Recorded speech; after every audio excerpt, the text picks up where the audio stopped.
So ito mga boss, nasa 99. Ayan, 100. So itinin nyo ang aking speaker mga boss kung ano mangyayari.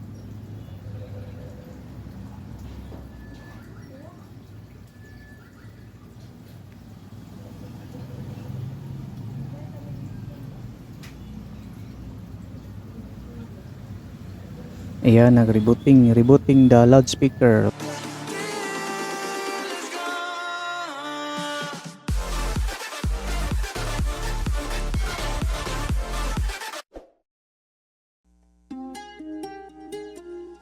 Yo, what's up mga boss and welcome back to my channel. So for today's video mga boss, mag-update po tayo sa ating firmware sa ating JBL Aeon 715 mga boss. So bago tayo magpatuloy mga boss, huwag mo na magkalimutan i-subscribe ang aking YouTube channel, JimLG TV, and click the notification bell para more updated ka sa aking mga bagong videos. So stay tuned lang mga boss.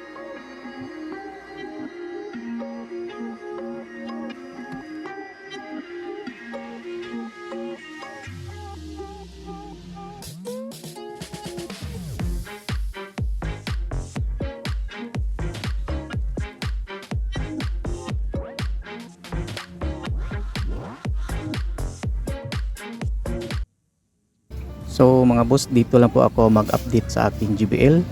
So medyo maingay dito mga boss kasi malapit sa daan ng mga sasakyan mga boss. So ayan, i-plug na natin ang ating JBL Aeon.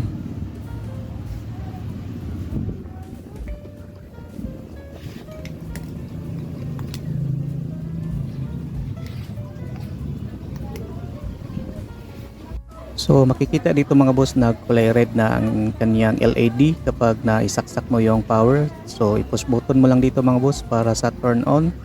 Ayan, nagkulay green, then mayroon na siyang display. Then yung isa din mga boss, i-turn on natin. Push button.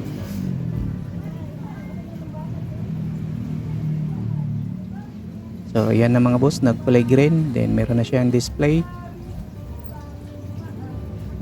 So pumunta tayo sa settings mga boss. Yan, settings, then check natin ang kanyang firmware. So ang update niya dito mga boss is 6.2.7. So last kong na-update dito mga boss is September 2023. So yung isa din i-check natin mga boss. Ayan, 6.2.7 rin mga boss.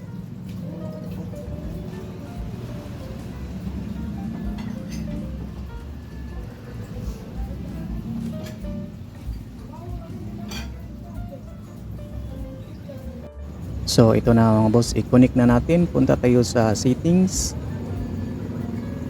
Ayan, punta tayo sa Bluetooth control pairing or BT control pairing. I-push. Then pumunta tayo sa cellphone. Connect. Then merong lumalabas dito sa display sa JBL mga boss. Yes lang natin. Yes. Yan, connected na po yung isang JBL.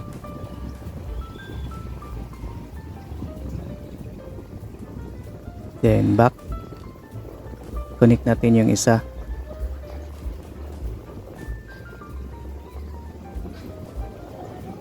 So yan, connect natin yung isa. Punta tayo sa Bluetooth control pairing sa settings.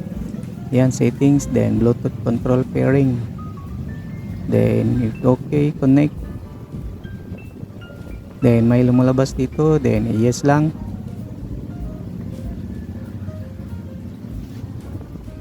So yan. So ito mga boss, nilagyan ko ng marking ang aking JBL. So yung isa meron siyang JBL up, so yung isa meron siyang down. So ito yung up. So ito yung up mga boss, itong na unit na JBL. Para hindi ako malilito mga boss. Then ito yung down. Nilagyan kong marking sa cellphone. Ni-rename ko no, meron siyang down or up. Then mag-update kayo mga boss. I-click nyo lang dito yung circle, then download. Ayan. Download rin. So ayan, mag-antay lang po kayo mga boss kapag umaabot ng 100%.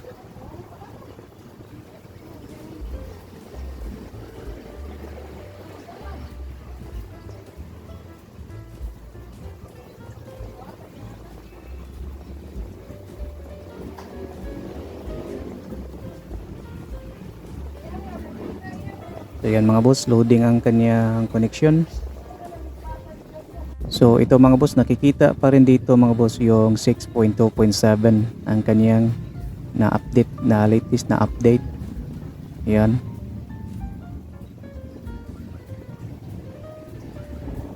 Parang loading siya mga boss kapag dalawa ang pinagsabay mo na pag-update sa kanyang firmware. So ito mga boss, isa na lang ang in-update ko. So yan, mas mabilis yung isa mga boss. So isa lang ang hindi ko sila pinagsabay yung dalawa. So isa lang ang aking in-update.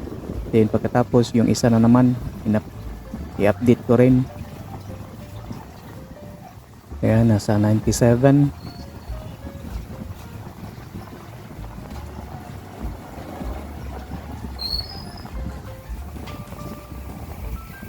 So parang mabilis siya mga boss kapag isa lang.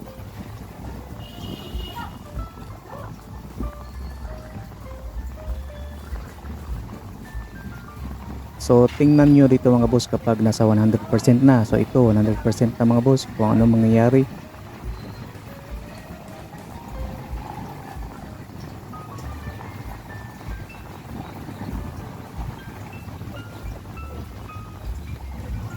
Ito.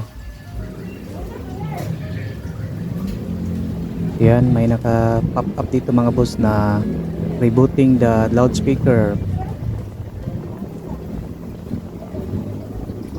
So yan. So yan, nag-play red na po yung yan, nag-off.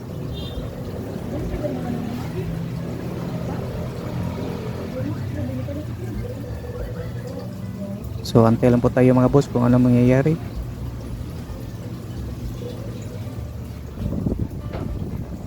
Yan. I-okay lang natin to.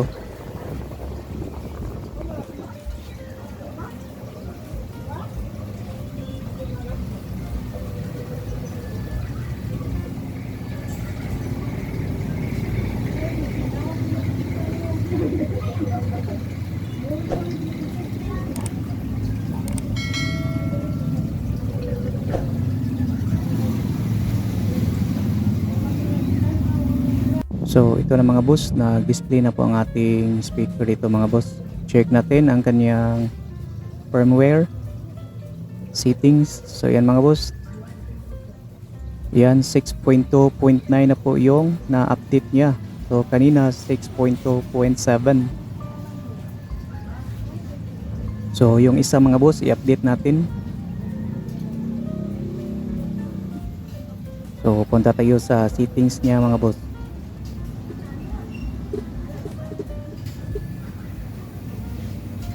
Push, then settings, then Bluetooth control pairing, then punta tayo sa cellphone connect. So tapos na po yung isa mga boss. Then i-okay natin, merong lumalabas dito.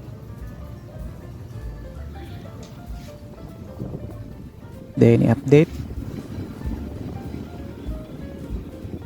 So i-click natin dito mga boss yung circle. Then download.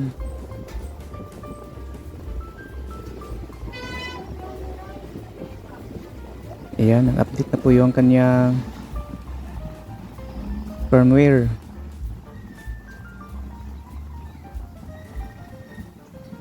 Ayan, loading mga boss.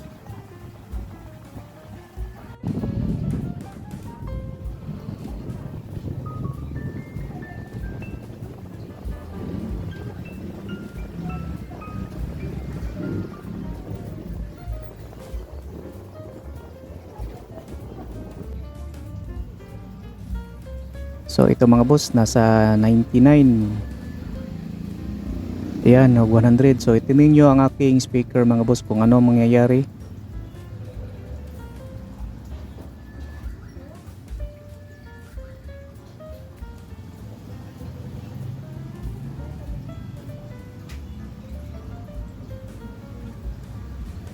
Ayan, rebooting the loudspeaker.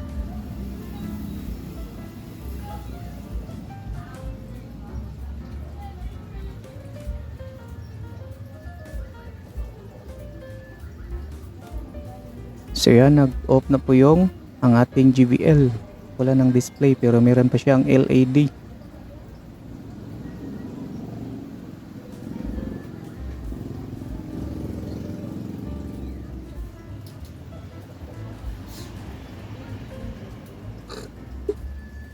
Antayin lang natin mga boss kung ano mangyayari.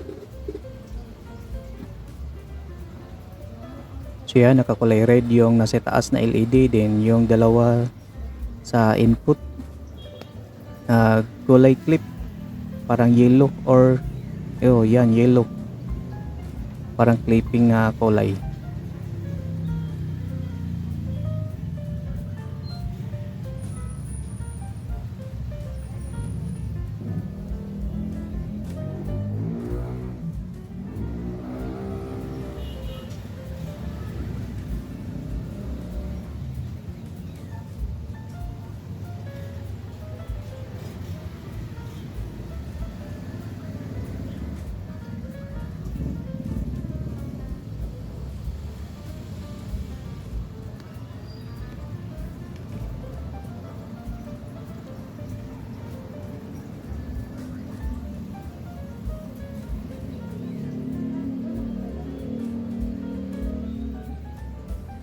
Totally blackout na po yung lahat.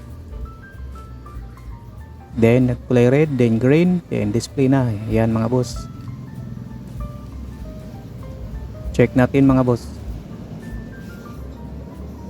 ang kanyang firmware. Yan. So speaker. So sa itaas mga boss makikita na ang 6.2.9, then sa ibaba hindi pa nakikita.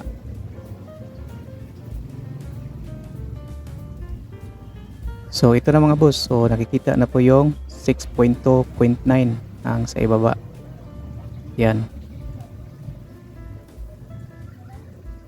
So check natin mga boss. So sa mga JBL user dyan na Ion 700 series, i-update nyo ang inyong firmware sa JBL.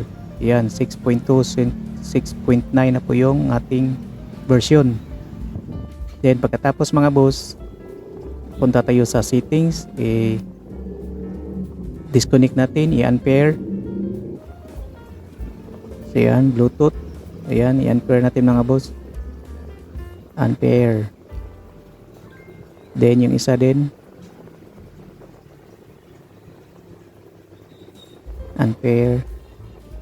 And then pumunta tayo sa JBL Pro Connect sa kanyang apps. Ayan.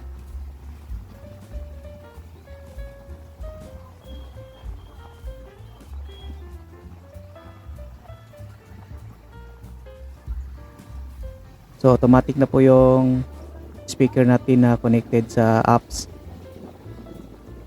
So yan ang JBL.